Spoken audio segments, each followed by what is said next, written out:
자, 3월 15일 재료학 1 시작합니다.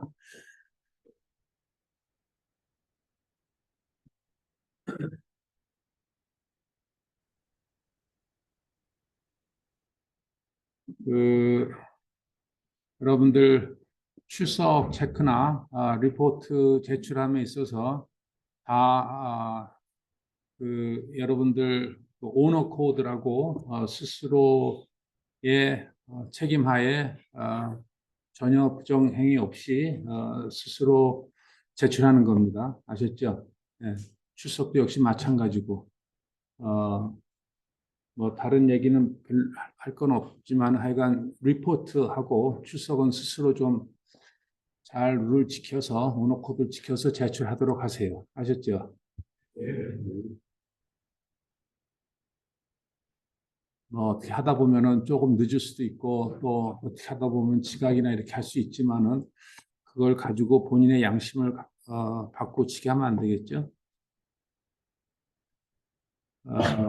자, 오늘은 챕터 2 지난 시간에 이어서 이 force equilibrium 다시 강조하지만은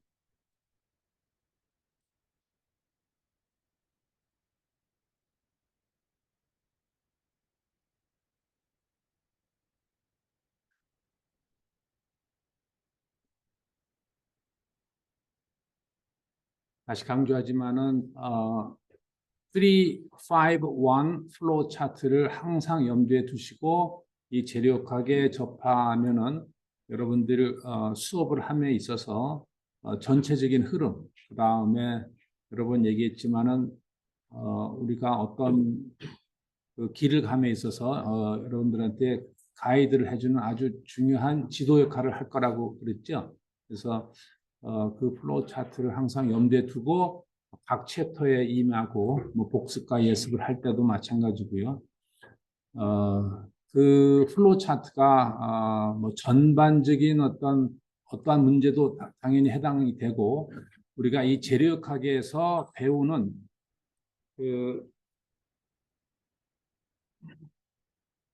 재료학에서 주로 대상으로 하는 구조물이 1차원 구조물입니다. 1차원 구조물이라 하면은 단면적보다 길이가 긴 구조물이에요.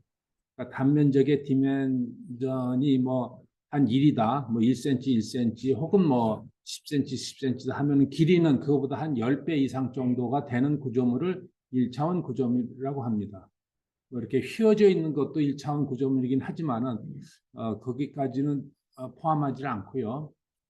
그 세 가지 구조물, 즉 바하고 샤프트하고 빔 세 가지 대표적인 구조물이 있다고 그랬죠.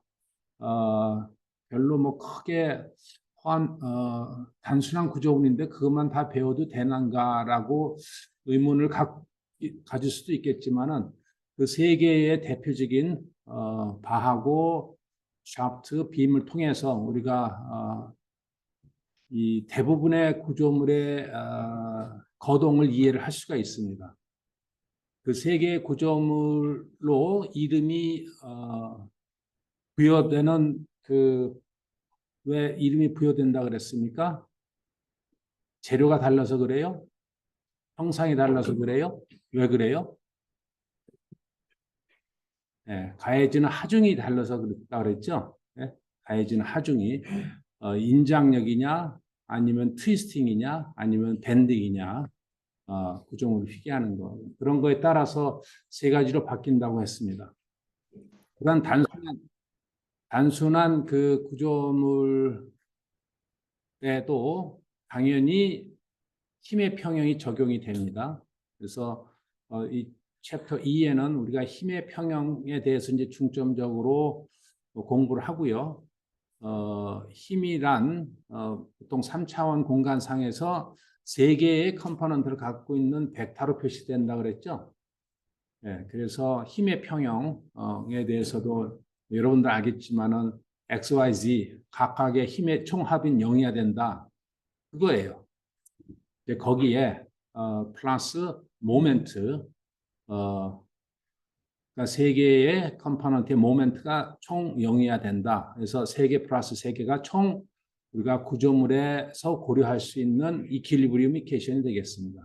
그래서 오늘 그 이퀄리브리케이션을 좀 더 다시 한번 따져볼 것이고, 지난 시간에는 우리가 밴딩 모멘트를 기존의 힘에 의해서 일정한 거리가 떨어져 있는 두 개의 힘, 보통 이제 커플 짝힘이라고 부른다고 그랬죠. 그 두 개의 힘이 에 의해서 이제 모멘트가 정의된다는 것을 우리가 배웠고요.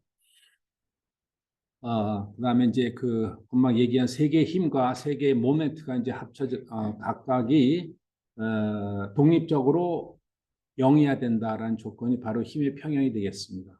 그래서 그런 힘의 평형 조건을 가지고 우리가 외부에서 가해지는 힘들에 혹시 미지수가 있다면은 구할 수가 있고요. 그 다음에 내부에 얼마만한 힘이 가해지는가 역시 그 힘의 조건을 가지고 구해낼 수가 있어요. 자, 그래서 오늘은 calculation of external force라는 게 바로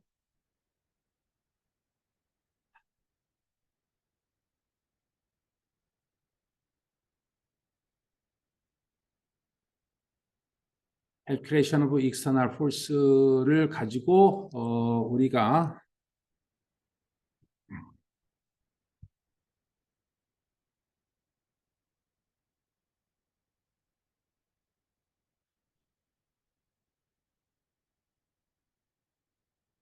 바운다리 컨디션에서 작용되는 힘이 얼마야 되는가를 이제 구할 수가 있겠습니다. 소위 이제 reaction force and equilibrium condition입니다. 대표적인 경우가 이 그림처럼 이렇게 돼 있어요. 어떤 지지가 돼 있고요. 지지라는 거는 바로 3 플러스 1 왼쪽 세 개에서 힘의 평형, 물체의 대상, 그 다음에 맨 밑에가 뭐였어요?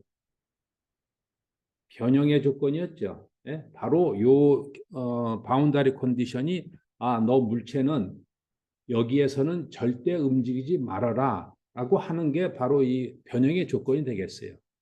여기서 얼마만한 힘이 가해졌다 뭐 하는 건 우리 몰라요.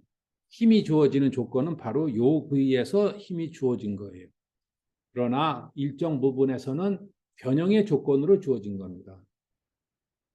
자, 그 다음에 다른 부위, 여기는 뭐가 주어졌어요? 여기에는 뭐가 주어졌을까? 아무것도 안 주어졌죠. 라고 생각하지 마시고 주어졌어요. 그런데 뭐가 주어졌어요? 힘이 0으로. 아셨죠? 모든 경계 조건에는 반드시 조건이 주어져야 돼요. 그래서 아무것도 안 주어졌다고 그러는 것도 맞는 얘기지만은 힘이 0으로 주어진 거예요. 그럴 땐 보통 이렇게 아무 표시도 안 하는데 여러분들이 이제 역학적으로 이해할 때는 힘이 0이다라고 이해를 해야 되고요. 그러니까 모든 바운더리에서는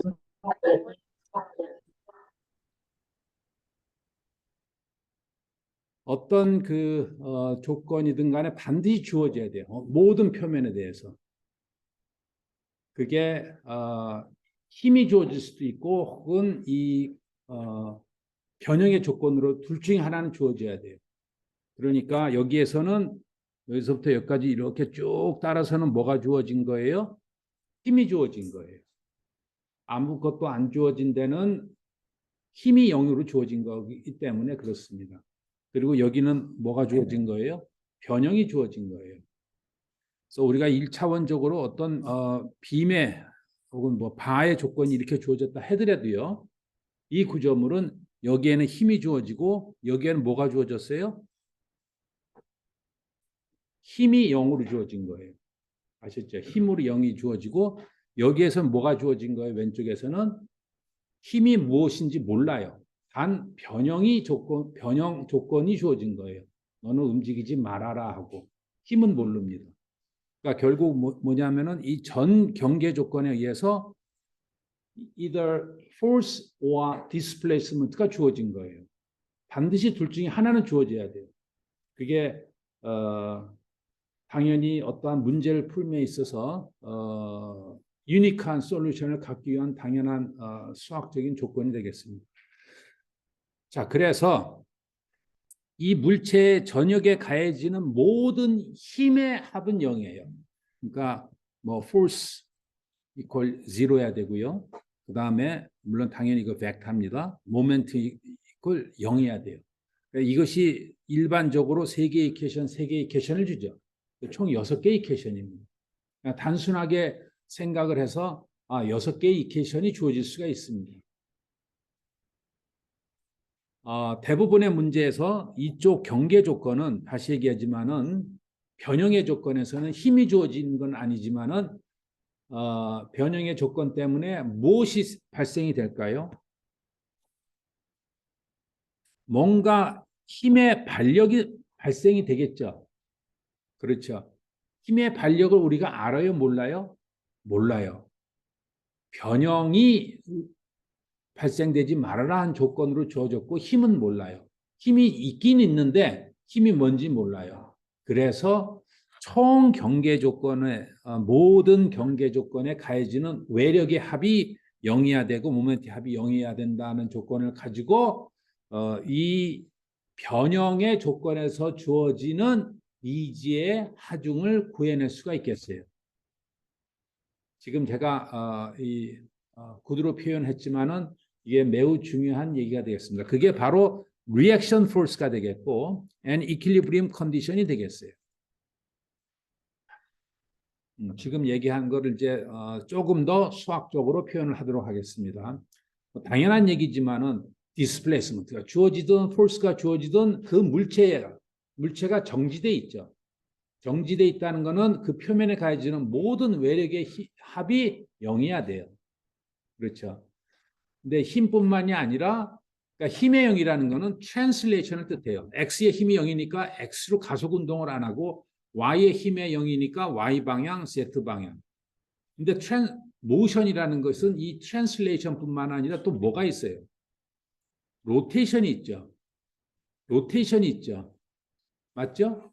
그러니까 각각의 모멘트도 0이어야 된다는 얘기예요. 그래서 세계 트랜슬레이션 포스가 0이라는 얘기는 트랜슬레이션 모션 F equal MA에서 A가 없다는 얘기고 그 다음에 모멘트가 0이 돼야 모멘트 equal I 세타 투 도트 아시죠? 네? 그래서 회전 운동이 없다. 회전의 가속 운동이 없기 위해서는 모멘트의 힘의 합이 0이어야 된다라는 겁니다. 단순하게 우리가 여러분들이 고등학교 때 배웠던 개념으로 얘기를 하면은요.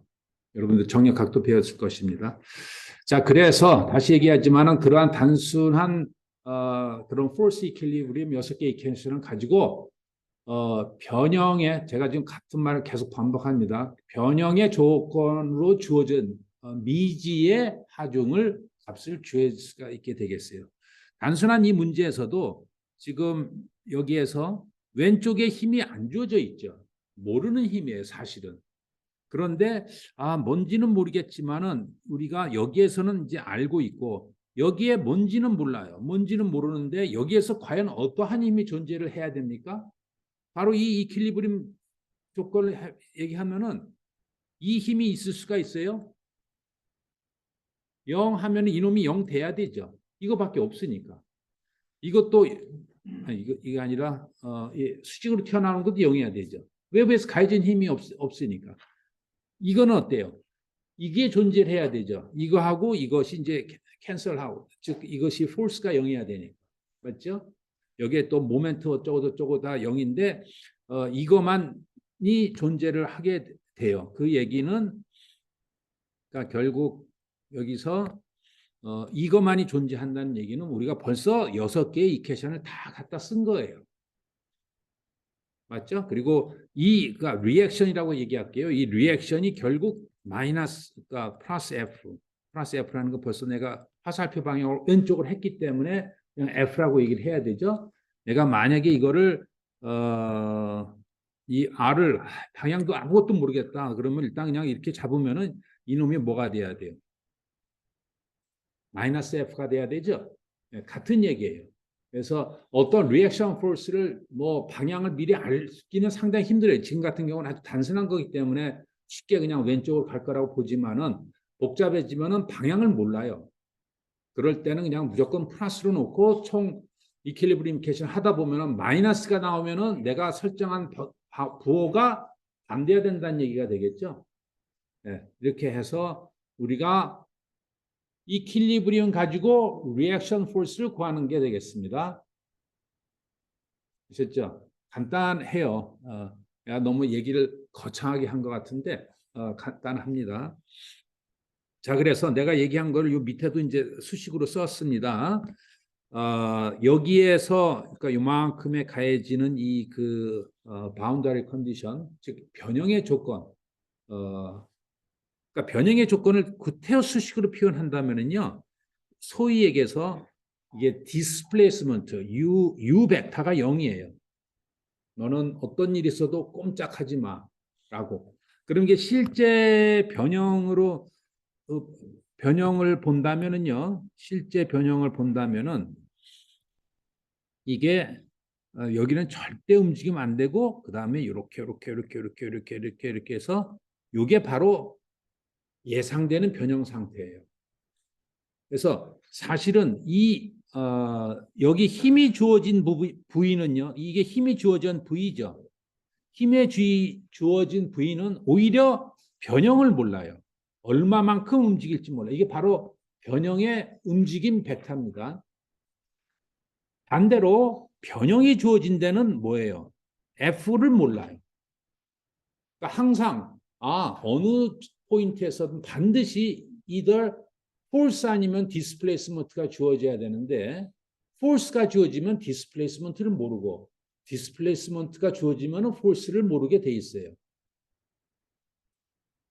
자, 그래서 이러한 일단은 외력을 해서 구하고선 이 내부에 이제 여러 가지 이제 우리가 3, 5 플로우 차트에 의해서 이 내부에서 이제 응력과 스트레인과 그 물체 내부에서의 강성의 조건을 가지고 쫙 모양을 찾아갑니다.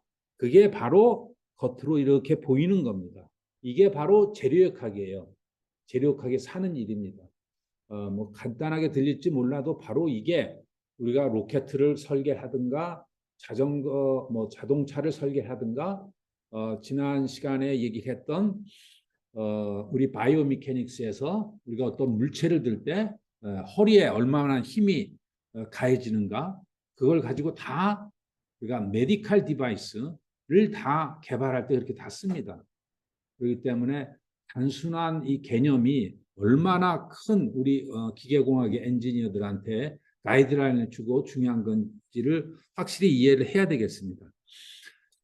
자, 그래서 여러분들이 이제 이해를 이게 unknown reaction이구나, 이게 force는 모르는구나, 무엇을 아는가, 오히려 거꾸로 displacement를 아는 상태에서, 그러니까 예를 들어서 여기에 힘에서는 아까도 얘기했지만 displacement를 몰라요. 이게 displacement입니다. displacement를 모르고 displacement를 아는 데서는 힘을 모르고 이런 경우가 되겠습니다. 그러니까 쉽게 얘기해서 워낙 중요한 개념이기 때문에 제가 자꾸 반복합니다. 우리가 이제 가장 기본적인 스프링이 있어요. 스프링의 문제에서 보통은 우리가 여기다가 F라고 힘을 주죠. 그렇죠? 1차원 구조입니다. F면은 요 F를 가해진 위치에서 디스플레이스먼트를 알아요, 몰라요? 아직 모릅니다. 우리가 그냥 F를 주어진 거예요. 그러면은 이 문제를 푼다는 거는 결국 여기에서 너 물성치가 F 이꼴 KX라는 특성을 갖고 있으니 하고선 요 F점에서의 변형량 얼마예요? X는 F 나누기 K로 구해지죠. 이게 바로 재료역학입니다.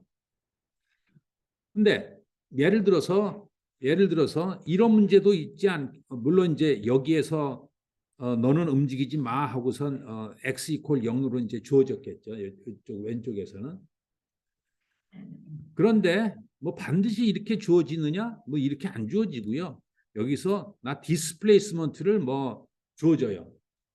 뭐 예를 들어서 1cm 당겼어요. 힘이 얼마인지 몰라요. 이럴 수도 있겠죠. 디스플레이스먼트를 주어졌어요. 그럴 때는 디스플레이스먼트를 1cm 만들기 위해서 너가 필요한 힘은 얼마야? F 이꼴 KU0 해서 이 F가 나오게 됩니다. 그러니까 결론은 뭐냐면은 내가 어느 한 점에서 디스플레이스먼트와 힘이 주어질 수가 있는데 힘이 주어지면은 디스플레이스먼트는 미지수여야 되고요. 디스플레이스먼트가 주어질 때는 거기에서 힘이 당연히 미지수가 돼야 됩니다.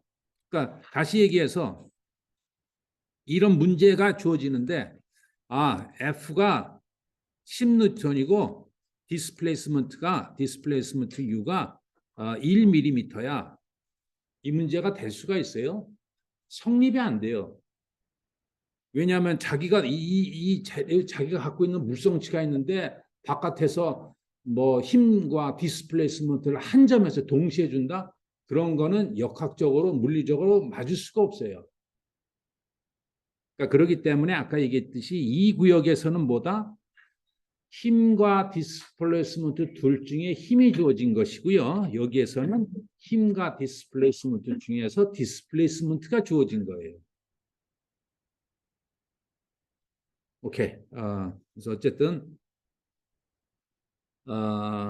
여기에서 우리가 하고자 하는 거는 리액션 포스, 즉 디스플레이스먼트가 주어진 이 부위에서 도대체 어떠한 힘이 존재하는가. 물론 이제 상당히 많은 힘들이 이렇게 분포할 수도 있는데 그냥 간단하게 개념적으로 우리가 이렇게 뭐 세 개의 힘, 두 개의 힘과 뭐 모멘트라고 이제 개념적으로만 이렇게 미지수의 힘으로 표현을 한 겁니다.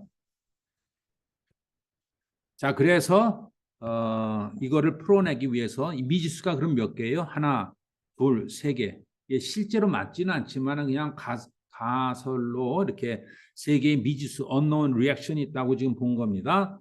자, 그랬을 때 이 전체 물체가 translation이 안 일어나고 회전 운동이 안 일어나기 때문에 각각의 force equal zero and moment equal zero 해서 이 익스터널이 바로 외부에서 가해진 힘과 리액션, 이걸 그냥 편리적으로 이제 분리를 했습니다.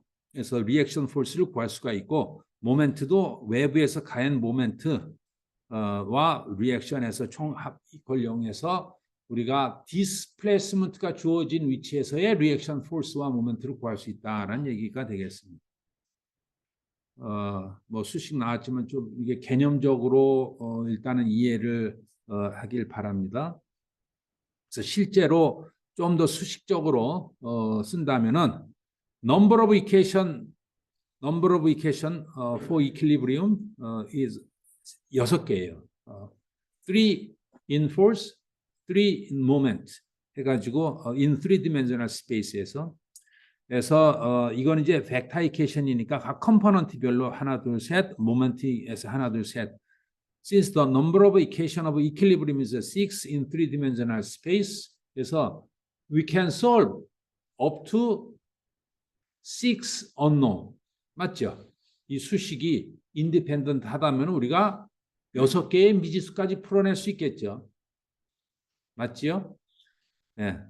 단 3D 3차원적인 문제야 돼요. 3차원적인. 뭐 2차원이면 벌써 이 이퀘이션은 우리가 쓸 수가 없게 되겠죠. 그래서 2차원 평면인 경우에는 4개, 1차원이면은 그냥 1차원이면서는 사실 모멘트가 존재도 안 합니다. 스프링 같은 경우에는 모멘트라는 게 존재하지 않겠죠. 그러니까 이거까지도 필요 없어요. 그냥 F = 0, 그러니까 X = 0 해가지고 항상 잡아당기면 반력 이렇게 해서 이제 이게 스프링 문제였죠. 자, number of equation of equilibrium is 3. 그러니까 2-dimensional 케이스에서는 미지수가 2개다라고 한 이유는 우리가 어떤 구조물에 이런 평면상에서 어떤 힘들이 막 이렇게 가해졌어요. 가해졌을 때 당연히 X와 Y 방향이 각각의 힘의 0이고 그 다음에 2차원에서의 힘 평면상에 있기 때문에 회전 모멘트는 뭐예요? 이게 이 평면상의 이 모션, 즉 Z 방향의 회전밖에 없죠. 맞아요? 그러니까 XY의 힘에 의해서 이것이 회전할 수 있는 거는 이쪽이겠죠. 이 방향. 그러니까 Z 방향밖에 없어요. 그게 2디멘전에서는. 그러니까 여기선 2개, 여기서 이제 하나 해서 두 개 하나다라는 얘기가 되겠습니다. 그래서 투 디멘전에는 인디펜던트한 언노운을 세 개까지 풀어낼 수 있겠다라고 하는 얘기가 되겠습니다. 자, 지금 얘기한 거 가지고 뭐 실질적으로 여러 문제 또 풀어낼 수도 있겠습니다만은 그 두 개의 힘과 하나, 그러니까 두 개의 폴스와 이제 투 디멘전에서 세 개의 폴스까지 이제 구해질 수가 있는데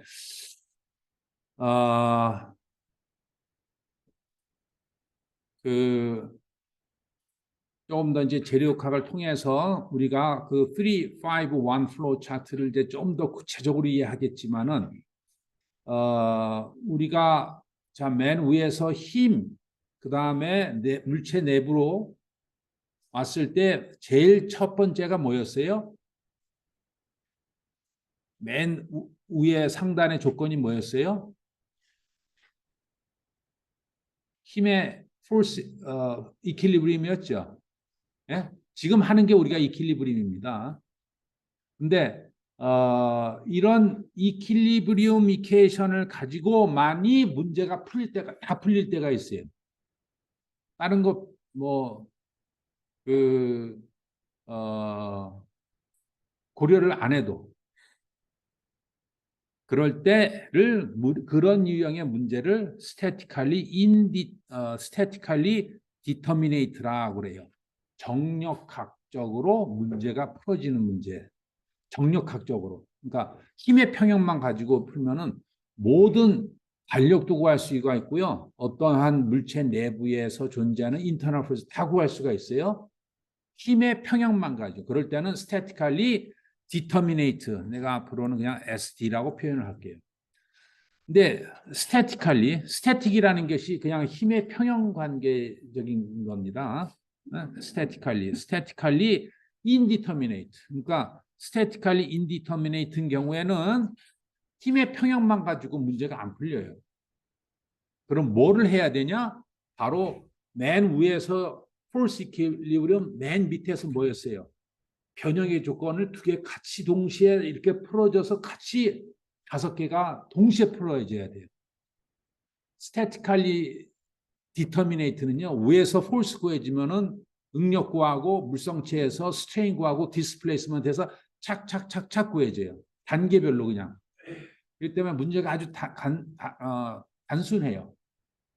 물론 똑같은 이 그 재료학적인 겁니다만은 이 문제 유형에 따라서 이렇게 좀 우리가 구별을 하면은 문제를 풀어낼 때 조금 더 이해가 잘 되기 때문에 그렇습니다.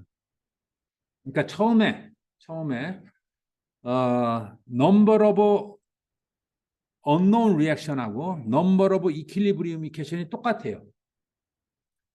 이런 거를 우리가 statically determinate라고 부릅니다. 그러니까 물체 평형 방정식만 가지고 그 미지수가 구해지는 경우입니다. 그러니까 예를 들어서 이런 거 아까 제일 간단한 게 바로 이겁니다. 여기가 하나고 리액션 포스가 이거죠.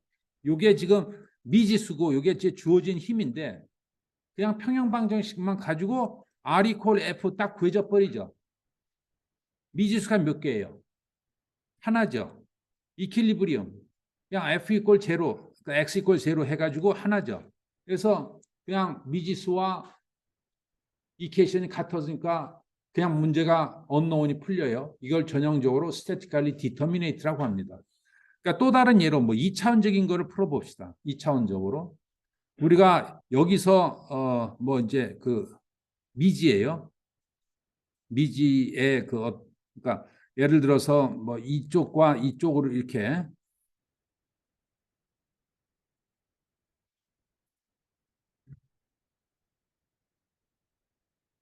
이거 하지 말고 1차원으로 그냥 합시다. 여기에서 우리가 F를 구했어요. F를 가했어요. 그 다음에 그러니까 FX와 F y를 두 개를 동시에 가했습니다. 이게 외력으로 주어졌어요. 자, 반력을 구하세요라는 문제예요. 반력을.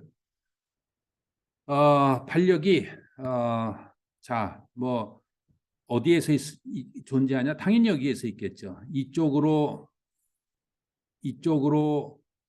하나, 이쪽으로 하나. 그러니까 내가 예를 들어서 RX, RY라고 표현할게요. 몇 개의 미지수예요?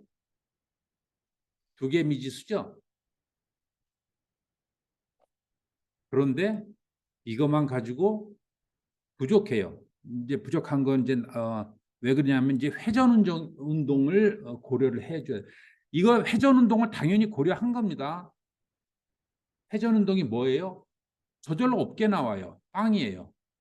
자, 그런데 이거는 만약에 이놈이 없으면은요. 자, 여기에서 문제를 풀어보도록 합시다. 당연히 fx 그다음에 여기서 플러스 rx 내가 부호를 이렇게 방향을 이렇게 잡았으니까 이퀄 0 나오겠죠. 그다음에 y 방향 fy 플러스 ry 이퀄 0 나오겠죠. 맞죠?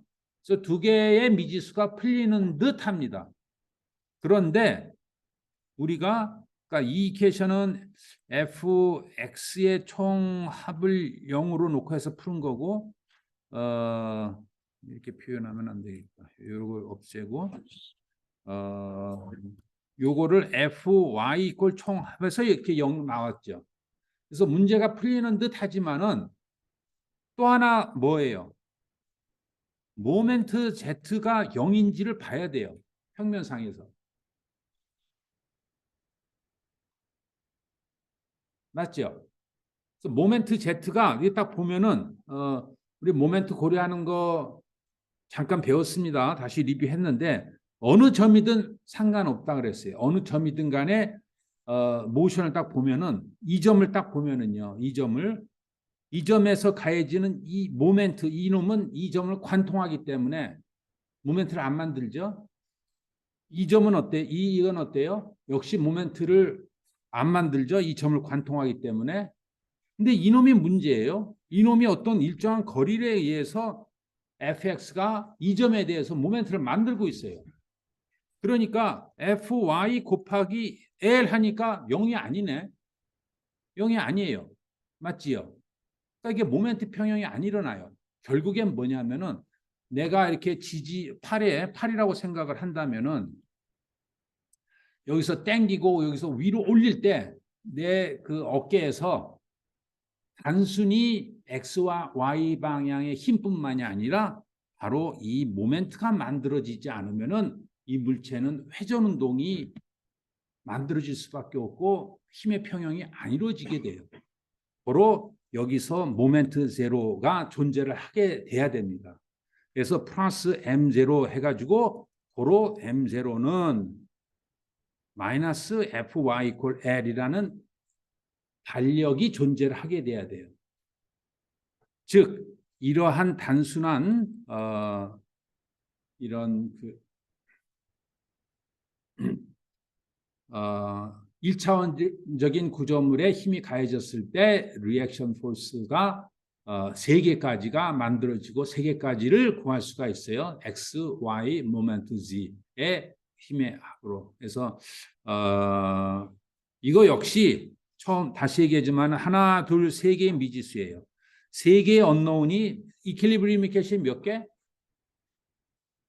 이퀄리브리움 하나, 둘, 세 개지 않습니까? 네, 3개 해서 무슨 문제? statically determinate. 즉 반력을 평형 방정식 3개만 가지고 다 풀어낼 수가 있어요.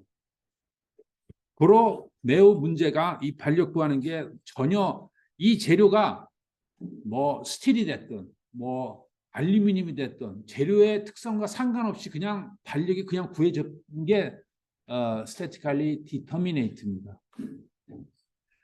자, 그럼 무엇이 그럼 statically indeterminate냐? 그러니까 미지수가 이퀘이션보다 더 많은 경우예요. 미지수가 이퀘이션보다 많다. 이퀘이션이라는 거는 이거는 force equilibrium을 뜻합니다. 자, 예를 들어서 우리가 이렇게 됐고요. 예를 드는 겁니다. 여기에 이제 어떤 양쪽으로 이렇게 딱 지지했어요.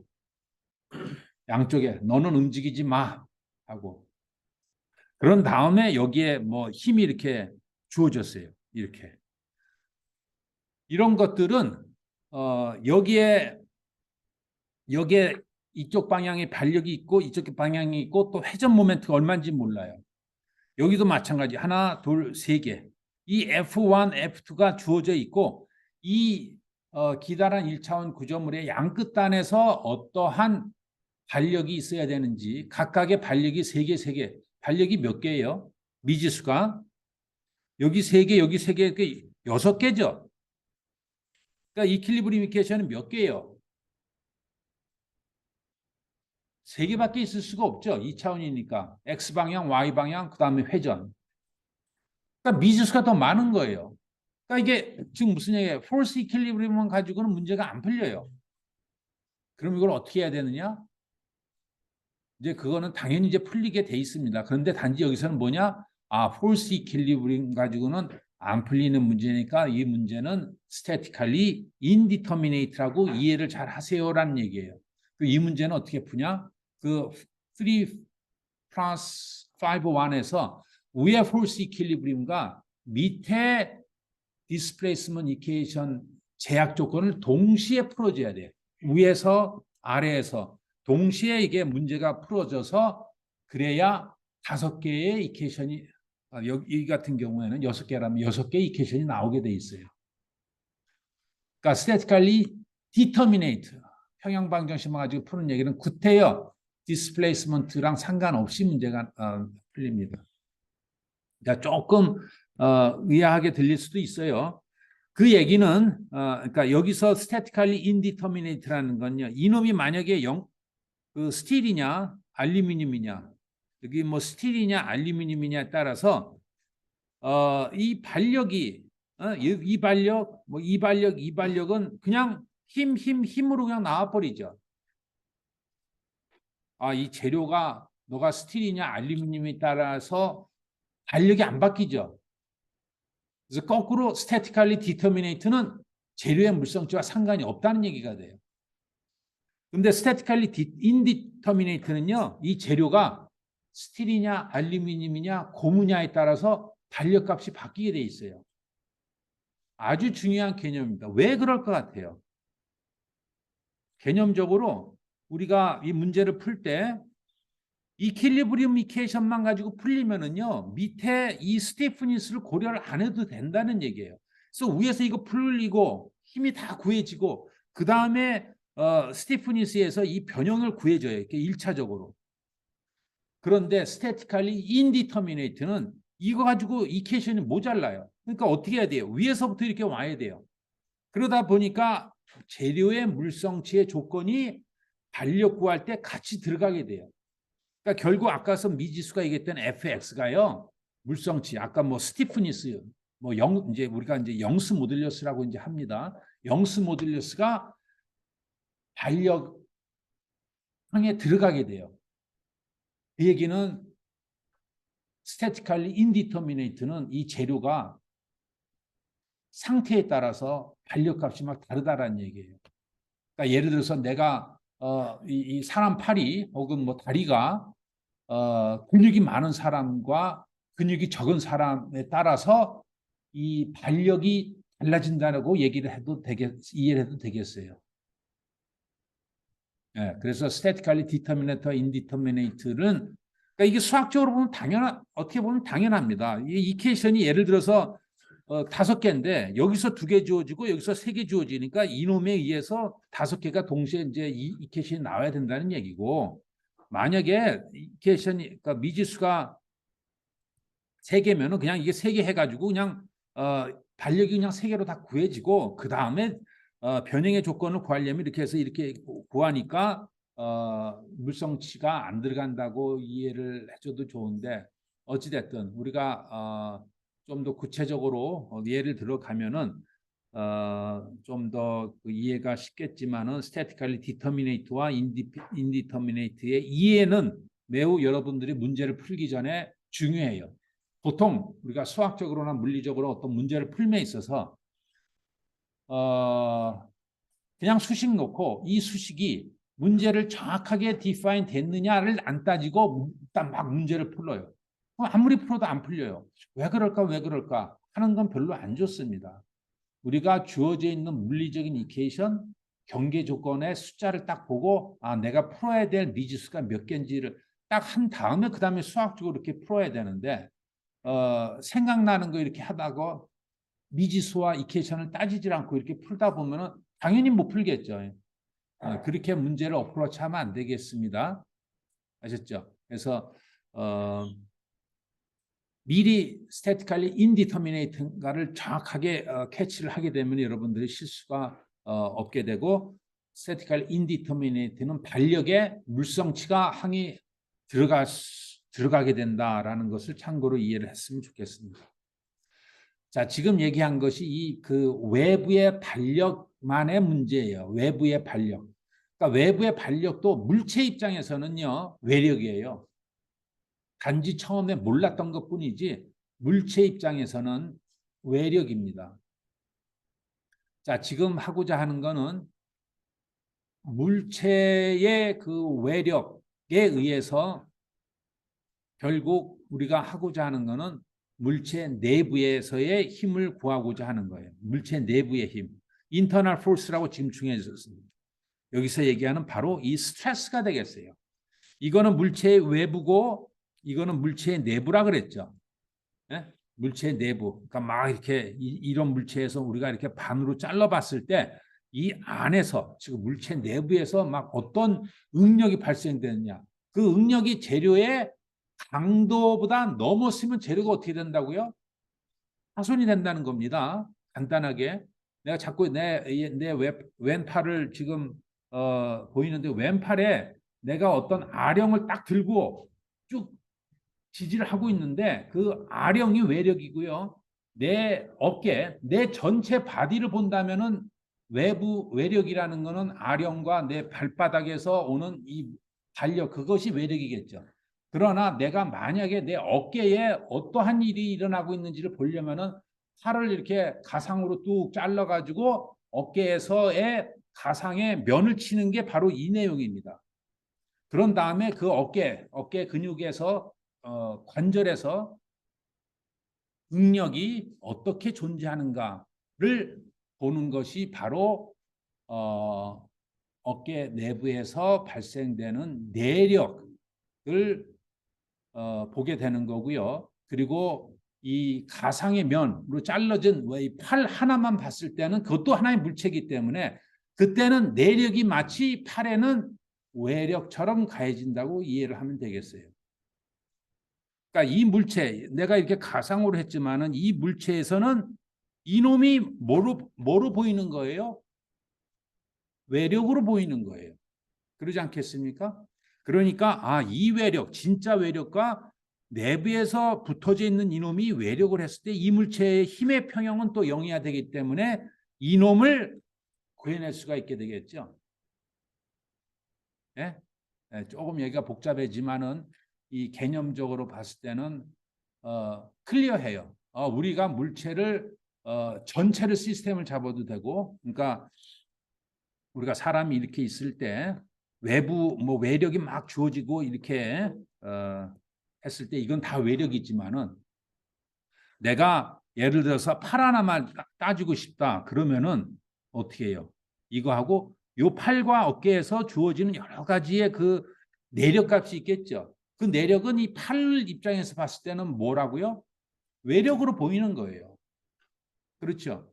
그래서 팔에 즉 어깨에 가해지는 이 internal force, 그러니까 이 팔 어깨에 가해지는 여러 가지 근육에서의 힘을 구할 수 있다는 얘기가 되겠습니다. 뭐 간단한 얘기, 뭐 당연한 얘기지만은요, 이 전체 우리 몸이 움직이질 않는데 움직이지 않는 조건을 가지고 F = 0, 모멘트 = 0을 따졌는데 전체 바디가 움직이지 않았는데 팔이 운동을 하겠습니까? 당연히 안 하죠. 그러니까 팔이 운동을 안 한다는 얘기는 팔에만 가지고 F = 0, 모멘트 = 0을 그러니까 조건을 부여할 수 있는 건 너무 당연한 얘기 아니겠습니까? 그렇죠. 그거 조건을 가지고 우리가 예를 들어서 뭐 어깨에, 뭐 허리에, 뭐 목에 가해지는 여러 가지 단면의 힘을 다 구해낼 수가 있다는 거예요. 그런데 한 가지, 이 잘랐을 때 여기서 반력이 막 여러 가지가 생긴다. 반력값이 이퀘이션보다 더 많다. 그러면은 그게 무슨 문제? 스태티컬리 인디터미네이트 돼가지고 반력값이 우리 신체의 강성, 근육의 이거와 관련돼서 나타난다는 얘기가 돼요.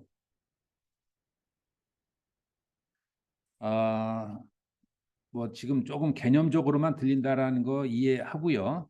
근데 이 나름대로 본인의 경험에 따라서 자꾸 이거를 연상을 해보고 개념을 정리를 해서 적용을 해보는 게 중요합니다. 그래서 now 그러니까 calculation of internal force, 우리 어떤 뭐 그 인체에 가해지는 미지의 힘을 이렇게 해서 외력처럼 구할 수 있구나. 어떻게 구한다? 그 물체의 마치 내력을 외력으로 고려해서 force equilibrium, moment equilibrium 고려하면 되겠다라는 얘기입니다. 자, free body diagram and divide the body가 뭐냐면은 아까 우리가 계속 했던 문제입니다. 물론 여기에 뭐 displacement 조건이 줄 수가 있어요. 자, 그래서 우리가 여기 가상에 요각에서 뭔 일이 일어나고 있지?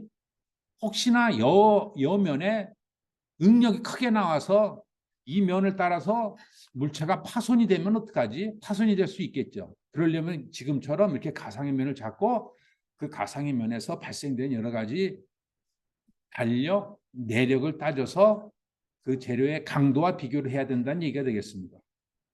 자, 그래서 뭐 여기 let's consider a body subject to external force and moment, 그리고 뭐 try to calculate 이렇게 얘기를 했는데 뭐 그림적으로 간단히 A and B and body로 이렇게 분류를 합니다. 분류를 해서 마치 A body에는 그 경계면에서 가해지는 internal force가 뭐로 보인다? external, 외력처럼 보이는 거가 되겠죠. 그러면 A 바디에 대해서 외력의 힘의 합의 0을 고려할 수가 있겠죠. 그렇죠? 왜냐하면 이 인터널 이것도 A 바디 입장에서는 외력이니까. 그 다음에 또 B 바디에서는 역시 마찬가지로 인터널 해서 이렇게 해서 0 할 수가 있겠습니다. 사실 뭐 이게 얘기하고자 하는 다예요. 그런데 여기 보면은 이거 이퀄 0이니까 FA의 인터널 이퀄 마이너스 FA의 익스터널이라는 단순한 이퀘이션이 나오죠. 물론 이제 이게 벡터 이퀘이션입니다. 뭐 모멘트 이퀘이션도 있을 수 있습니다. 자, 그다음에 이것도 0이죠. 그리고 FB의 인터널은 뭐가 될까요? 마이너스 FB의 익스터널이랑 부호가 반대가 되죠. 맞습니까? 예, 네, 뭐 이런 이퀘이션이 나와요. 그런데 우리가 F의 A의 익스터널과 플러스 F의 B의 익스터널, 이 총합이 뭐가 돼야 돼요? 결국 이 또 바디의 익스터널 포스로 A 쪽에 가해지는 익스터널과 이거와 B에 가해지는 이거와 총합이 당연히 0이어야 되죠. 맞죠? 예, 0이어야 됩니다. 두 개가 합이 0인데 이놈은 마이너스 이거고 이거는 마이너스 이거래. 그러면은 무슨 얘기가 될까요? 우리 이퀘이션 1번과 이퀘이션 2를 한번 더해 볼까요? 더해 봅시다. 그 얘기는 뭐가 돼요? 오른쪽 항이 익스터널 이거 더하기 이거 더하는 뭐예요? 빵이 되죠. 그러니까 고로 FA 인터널과 플러스 FB의 인터널이 뭐가 돼요? 0이 돼야 되죠. 그 얘기는 FA의 인터널과 이퀄 마이너스 B의 인터널이 된다는 얘기예요. 즉 이쪽으로 가상으로 잘랐을 때 A면에 가해지는 이 A의 인터널과 B 물체에 가해지는 B의 인터널과 서로 어떻다는 얘기예요. 크기가 똑같고 방향이 반대다라는 얘기예요. 결국 이게 우리가 보통 뭐라고 얘기합니까? 작용, 반작용의 힘이죠.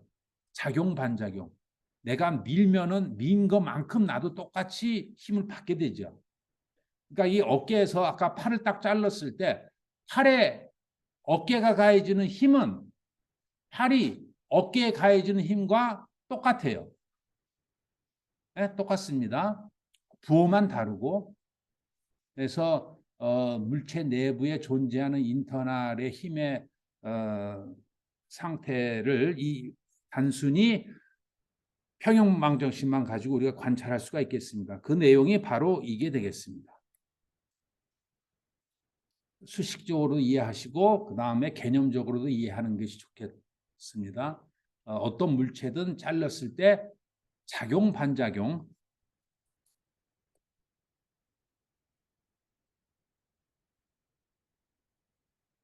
작용, 반작용이다라고 우리가 많이 이렇게 들었죠? 네. 자, 그래서 오늘 챕터 2를 리뷰를 잘 끝냈어요. 글쎄, 그런 건 많은데 이거 가지고 뭐 앞으로 뭐를 구체적으로 푸는지는 잘은 모르겠죠. 네. 몰라도 돼요. 그냥 이 정도로만 해서 자꾸 이거를 이제 여러분들이 경험하고 이제 다이제스트를 이제 해주면 됩니다. 이제 앞으로 이 기시를 가지고 계속 이제 구체적으로 우리가 갖다 쓸 겁니다. 개념적으로. 그렇기 때문에 아까 뭐 이렇게 1차원 구조물에 뭐 힘이 어떻게 가해졌을 때, 그러니까 뭐 조금 그 어드밴스된 걸로 이러한 구조물이 있다고 합시다. 어떤 이런 구조물을 우리가 무슨 구조물이라고 부른다 그랬어요? 이게 밤입니까? 샤프트입니까? 빔입니까? 빔이죠. 왜요? 이게 휘니까 수직 방향 이렇게 휘죠. 그러니까 이렇게 밴딩이 일어나죠. 네? 이런 걸 빔 구조물이라고 합니다. 전형적으로 뭐예요? 비행기 날개. 비행기 날개 같은 경우는 밑에서 바람으로 혹 드러나고 이 사람이 여기서 이제 이게 섹션입니다. 사람이 많이 타고 있을 때 이렇게 해서 힘의 평형을 이루어야 되지 않겠습니까? 이렇게 해서 그렇죠? 여기에서 이제 바람의 양력으로 쭉 리프트 포스가 생기고 여러 가지 이제 뭐 그 사람의 무게와 이 비행기의 무게와 평형이 이루어져야 되겠죠. 그렇지 않으면 뭐 위로 훅 뜨고 아래로 확 뜨고 그러면 안 되니까. 자, 어쨌든 그래서 이게 만약에 비행기의 날개를 생각으로 할 수도 있겠습니다.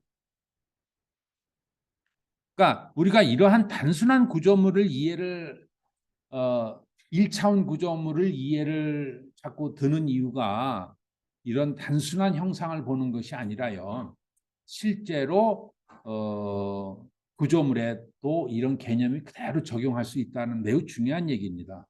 단순히 1차원 구조물을 우리가 해석하려고 하는 게 아니라 1차원 구조물을 통해서 우리가 대형 구조물이든가 다른 복잡한 구조물들의 거동을 이해하려고 하는 겁니다. 자, 그래서 이게 이제 빔입니다. 빔이라는 건 이제 다 같이 이제 이해를 했고요. 뭐 이게 이제 우리가 변형의 상태가 어떻게 나오냐면요, 이렇게 나옵니다. 이게 얼마만큼 처지느냐, 얼마만큼 하느냐는 아주 그 우리 고체 재료학에서의 가장 그 핵심 챕터예요. 이게 저기 이제 뒤 챕터에서 많은 지식을 이제 합쳐가지고 이게 나옵니다. 이걸 가지고 이런 밴딩을 이해해야 비행기, 뭐 자동차 뭐 여러 가지를 이해할 수가 있어요. 자, 어쨌든 아까 여기에서 달력 이거하고 이거하고 이거가 다 구해질 수가 있어요. 세 개가. 뭐 당연히 이놈 RX는 뭐예요? 재료가 돼야 되죠. 없으니까. 그리고 RY는 뭐가 될까요? 이놈이 만약에 F다면은 마이너스 F가 되겠죠. 그 다음에 이 모멘트 발력은 얼마가 될까요? 뭐 길이가 L이라면 뭐예요? 예, F 곱하기 L이 되겠죠. 예? 지금 이렇게 돌고 이렇게 했으니까 그냥 풀었으면 되겠죠. F 곱하기 L이에요. 고로 이런 문제를 무슨 문제? 스태티컬리 스태티컬리 스태티컬리 예, 개념을 이해하는데 영어가 잘 안 나오죠. 예, determinate 결정할 수 있다. 그래서 SD입니다. 아셨죠? indeterminate는 결정을 못한다라는 얘기예요. 그래서 이거는 statically determinate 결국 reaction force가 미지수가 3개이기 때문에 그래요. 평형방정식이 우리가 2차원에서는 아까 3개까지 한다고 했으니까 3개의 이퀘이션 가지고 3개의 발력을 구할 수 있기 때문에 statically determinate예요. 다 구할 수 있었지 않습니까? 3개의 힘을. 이제 발력을 다 구했어요. 자, 그런데 우리가 여기에서 중간에 여기에서 어떠한 내력이 존재하는지를 알고 싶어요. 내력이. 그러면 어떻게 해야 돼요? 똑같이 합니다. 요거를 잘라 보세요. 요거를 잘라 보면은 이렇게 돼서 F 있고요. 그 다음에 여기에 마치 똑같이 R이 있고 X가 있고 Y가 있고 또 모멘트가 있어야 되겠죠. 그래서 이 길이가 이제 줄어들었죠. 뭐 여기 뭐 LA라고 한다면은 길이가 줄어들었죠. 그래서 여기가 이제 F이기 때문에 RX는 뭐 0이고 RY는 마이너스 F고 이 모멘트는 F 곱하기 2분의 뭐 이게 이제 LA라고 했으니까 F 곱하기 얼마? LA가 되겠죠. 이거예요. 이게 이제 요 중간에 존재하는 내력이 되겠습니다. 자꾸 그 애가 신체 구조를 가지고 얘기를 하는데 여러분들이 쉽게 연상할 수 있기 때문에 만약에 이것이 팔이라고 합시다. 그래서 여러분들 관절에 이 그 무릎 그러니까 이게 뭡니까? 그 이 팔과 팔에 F 무게를 이렇게 들고 여기가 이제 어깨예요. 여기가 이제 관절입니다. 여기에 도대체 얼마만큼 힘이 존재하느냐 하는 거는 바로 이렇게 LX, 여기서 단면을 잘라 가지고 팔꿈치에서의 힘이 존재한다, 얼마 존재한다는 것을 알면 되겠어요. 자, 그래서 예를 들어서 뭐 팔꿈치에 관절이 다 뭐 이렇게 사고 때문에 다쳤다라든가 아무 힘이 없다 그러면은 내가 여기에 마치 로봇 암처럼 그 서포트 뭔가 미케니컬리 이렇게 꽉 고정해주는 힘을 받아주는 뭐가 필요하겠죠. 예? 그래서 그런 거를 설계할 때 얘가 어떠한 힘을 받아줘야 되는 건지를 스태티컬리 디터미니트하게 구해질 수가 있겠어요. 그래서 그러한 재료가 그러니까 물론 이제 이거에 의해서 이 재료에 아까 얘기했던 응력이 나옵니다. 그 응력이 나오면 이 재료가 두께가 얼마에 되고 어떤 재료가 돼야 되고 하는 것들이 나옵니다. 왜? 재료가 파손이 되지 않게 여러분들이 설계를 할 수가 있어야 되니까. 맞죠? 그래서 이런 것이 전형적으로 스태티컬리 디터미네이트로 거쳐서 구할 수 있는 거고요. 뭐 자동차 내부에 여러 가지 뭐 드라이빙 샤프트라든가 뭐 빔이라든가 이런 거 다 고려할 수 똑같은데 우리가 여러분들이 아직은 컴포넌트를 이해를 하지 못 경험이 없었기 때문에 그냥 쉽게 인체 구조 가지고 얘기를 했습니다. 이게 특히 이케이션이 뭐 인체에만 적용되는 건 전혀 아닙니다. 예? 뭐 지난 시간에 잠깐 얘기했던 타워 크레인이라든가 그런 기타 등등도 다 적용을 할 수가 있겠습니다.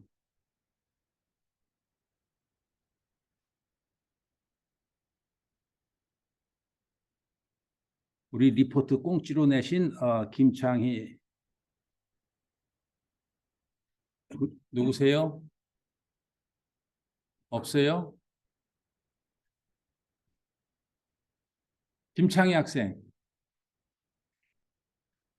없어. 오늘 잘못 걸렸네. 자, 3 플러스 1 플로우 애널리시스 실제 적용 사례입니다. 의자예요. 예? 의자가 아주 좋은 예예요. 의자의 외력이 어떻게 가해지는지 뭐든지 해서 의자의 각 컴포넌트를 설계를 할 때 3, force, materials and deformation. 나 같으면은 이 아까 우리 수업 시간에 배웠던 이거를 놓고 이렇게 하면 좋았을 것 같은데 이 F는 여기서 뭐고 어쨌든 force는 의자에 앉을 때 사람의 무게에 의한 중력이다. 맞는 얘기예요. 여기에 이제 사람이 이렇게 앉아가지고 앉아서 사람의 그 의자 입장에서 봤을 때는 사람의 무게가 여기서 외력이 되겠죠. 의자 입장에서는. 그래서 모티리얼은 가죽, 뭐 의자 프레임을 구성하기 위한 금속, 뭐 이런 다리라든가 뭐 이런 것들이 바로 모티리얼이 되겠고, 디포메 사람이 앉아 있을 때 의한 가죽의 변형. 이것도 뭐 맞는 얘기입니다만은 이왕 눈에 보이는 이거이기 때문에 가죽만 했는데 사실은 제일 중요한 게 바로 이런 프레임에 이런 것들에 걸리는 힘이 되겠죠. 그러니까 그것의 미소하지만 변형. 그게 사실은 변형이 적다 하더라도요. 거기에 걸리는 응력들, 파손 이런 것들이 이제 중요하겠습니다. 이것도 뭐 당연히 중요할 수 있습니다. 그래서 3라 하면은 force, materials and deformation이 바로 이런 것이 되겠고요. 그 다음에 5 equilibrium condition, stress 이거는 equilibrium condition 말로 이렇게 쭉 설명을 했습니다. 전혀 좋습니다. 뭐 특별하게 뭐 안 좋다라는 거 아니에요. 의자 사용자의 하중으로 인해 의자의 발바닥과 등받이 부분이 받는 압축 능력에 의해 대한 내부 모멘트가 평형을 이룰 것이고 팔걸이 부분 또한 팔에 의한 압축 능력과 내부 모멘트가 평형을 이룰 것이다. 이 내부 모멘트를 이룰 것이다라고 했는데, 그러니까 의자 입장에서 봤을 때 여기에 지금 하중이 이렇게 가해졌을 때요. 하중이 가해졌을 때 지금 여기 보면은 거의 뭐 압축, 뭐 내부 모멘트 이게 내부를 얘기했는데 그 얘기는 뭐냐 하면은 여기에 이제 이걸 이렇게 잘라봤을 때 여기에 걸리는 내력은 이 위에서 가해진 이 물체로 봤을 때 여기가 평형이 되려면은 이쪽으로 이렇게 힘이 가해져야 되겠죠. 이거랑 같이. 그래서 임의의 단면에서의 내력을 구할 수가 있고 그게 결국 평형 방정식을 고려를 했기 때문에 그런 거예요. 이것도 그런데 예를 들어서 이것만이 있을 때 이 의자는 평형이 당연히 안 되죠. 뭐가 있어야 돼요? 여기서 반력이 있어야 되겠죠. 네? 그래서 이 반력값들과 이 내력, 그러니까 이 외력과 이 외력이 총합이 0이어야 된다라는 것도 사실 평형 방정식의 하나의 큰 그 조건이에요. 그래서 지금 우리처럼 인터널, 익스터널 리액션 포스 이게 바로 여기서는 리액션 포스가 되겠죠. 네. 그렇게 되겠고요. 그 다음에 이제 이렇게 해서 이 얘기를 한 이유가 이제 학생은 당연히 스트레스를 구한 다음에 그러니까 여기를 구하고 또 여기를 구할 수 있고 다 구할 수가 있죠. 이 스트레스가 스트렝스 의자의 프레임의 가죽 뭐 무게에 의한 압력을 받기 위해 나타나는 응력보다 강도가 낮다면 프레임의 파손이 혹은 높은 물질로 제작해야 된다. 네, 같은 얘기죠. 그래서 뭐 스티프니스 의자의 가죽 부분 이제 가죽에 주로 관심을 뒀는데 뭐 좋습니다. 근데 조금 더 이런 프레임 뭐 가죽이 뭐 이렇게 너무 앉아가지고 그 찌부러들었다고 이 의자가 뭐 파손이 된 거는 조금 아니겠죠. 예? 중요한 거는 이런 프레임들 이런 프레임들이 파손이 된다거나 과한 응력이라든가 아주 지중해 사람이 여기 앉는다거나 그러면 이제 파손이 되겠죠. 그래서 예를 들어서 의자를 볼 때 여기에 최대 하중이 200kg다라고 아마 설계를 했을 거예요. 무조건 그냥 막 엄청난 재료를 가지고 설계를 안 했을 거 아니겠습니까? 의자의 목적상 우리 한국 사람의 뭐 평균 플러스 알파 해가지고 한 200kg의 사람이 앉았을 때 무난하게 오랫동안 앉을 수 있다는 조건이 있기 때문에 200kg 해고 어쩌고저쩌고 해가지고 우리가 프레임들을 설계하지 않았을까라고 봅니다. 오케이. 그래서 스티프니스 그러니까 강철의 스티프니스 뭐 스트레인 디포메이션 컨디션 그냥 이제 프레임 만드는데 다른 강도가 높을 수가 있다. 스트렝스 최대하죠. 이렇게 해서 여러분들도 다 같이 이렇게 풀었습니다. 대부분이. 그래서 잘 진행을 했고요. 그 여러분들한테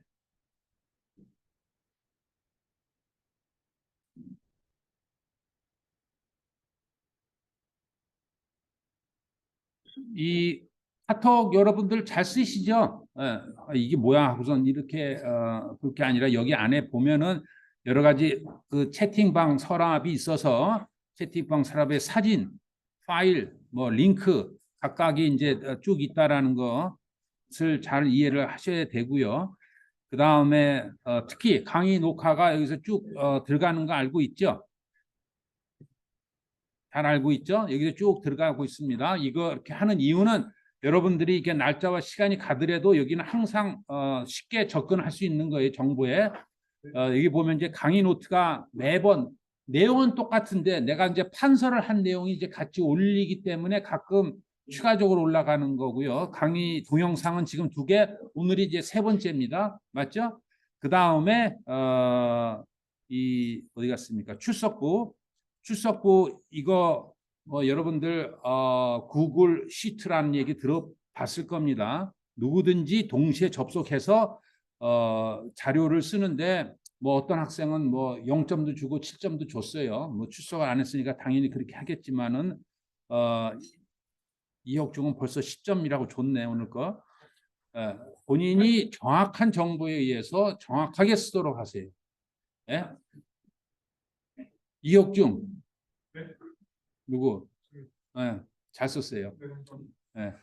자, 이렇게 해서 출석부. 그 다음에 내가 또 하나 줄 거는 뭐냐면은 똑같은데 여러분들 리포트도 이렇게 줄 거예요. 그래서 점수는 내가 채점하지만 여러분들이 제출했다, 안 했다 해서 시간에 맞춰서 10.9876 해서 제시를 하도록 하세요.